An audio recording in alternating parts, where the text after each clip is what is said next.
അല്ലാഹു അല്ലാത്തവർക്ക് മുൻപിൽ സുജൂദ് ചെയ്യരുത്.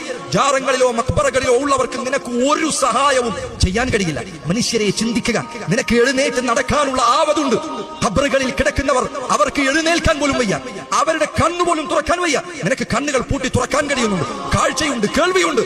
നിന്നേക്കാൾ കഴിവില്ലാത്തവരോടാണ് നീ പ്രാർത്ഥിക്കുന്നത്, നിന്നേക്കാൾ ശേഷിയില്ലാത്തവരോടാണ് നീ തേടുന്നത്. നിനക്ക് ബുദ്ധിയില്ലേ? അല്ലാഹു പറഞ്ഞില്ല അഫലാ തഅഖിലൂൻ, നിങ്ങൾ ആലോചിക്കുന്നില്ലേ? നിങ്ങൾക്ക് ബുദ്ധിയില്ലേ? അഫലാ തഅഖിലൂൻ, നിങ്ങൾ ആലോചിക്കുന്നില്ല സഹോദരങ്ങളെ. അല്ലാഹുവിന്റെ റസൂൽ പറയുക, ലാ തുശ്രിക് ബില്ലാഹ്, ശിർക്ക് ചെയ്യാൻ പാടില്ല. വഇൻ ഹുർരിഖ്ത ഔ ഖുത്തിഅത, നിന്റെ ശരീരം ജീവനോടുകൂടി നിന്ന നിൽപ്പിൽ കത്തിക്കപ്പെട്ടാലോ, നിന്നെ ഒരാൾ കത്തിക്കുമെന്ന് പറയുകയാണ്, നിന്നെ കത്തിച്ചു കളയുമെടാ. അല്ലാഹു അല്ലാത്തവരോട് വിളിക്കെന്ന് പറഞ്ഞാൽ ലാ തുശ്രിക് ബില്ലാഹ്, അല്ലാഹുവിൽ പങ്കു ചേർക്കരുത്. ഇസ്ലാമിലെ ഒന്നാമത്തെ കാര്യം അതാണ്. അത് കഴിഞ്ഞിട്ടാണ് ബാക്കിയെല്ലാം ഉള്ളത്.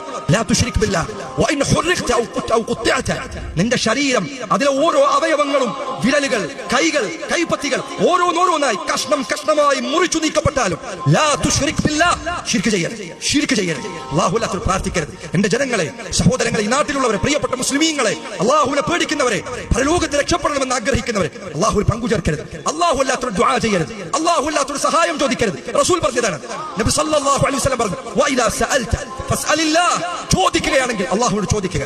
വഇദാ ഇസ്തഅൻത ഫസ്തഇൻ ബില്ലാഹ്, സഹായം തേടുകയാണെങ്കിൽ അല്ലാഹുവിനോട് സഹായം തേടുക. അവൻ നിങ്ങളെ സഹായിക്കും, അവൻ നിങ്ങളുടെ വിളി കേൾക്കും, നിങ്ങളുടെ പ്രാർത്ഥനകൾ കേൾക്കും.